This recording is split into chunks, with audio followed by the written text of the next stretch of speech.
Hi mga nakshi, tara magluto tayo ng another version ng curry, chicken feet and gizzard. And mind you mga nakshi, super nutritious ito. Let's start with searing the feet. Then igisa na natin siya with onion, garlic, and ginger. Then isang kutsang mabuti at ihuhulog na natin ang ating gizzard. Ituloy lang ang paggisa para mawala yung pinakalansa niya. Tapos lagyan na natin ng mga seasoning, salt, pepper, garlic powder, turmeric at ang curry powder. Then haluin para ma-well combined ang ating mga seasonings.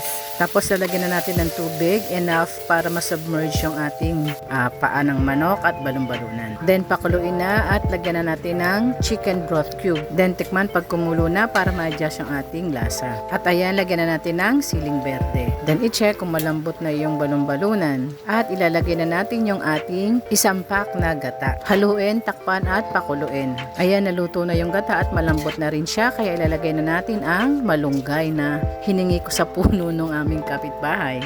Siyempre para tipid. At ayan na mga nakshi, luto na yan mga nakshi. Ready na tayong kumain. Grabe mga nakshi. Sabaw pa lang yan. Siguradong ulam na. Paano mga nakshi? Till next video. Babush!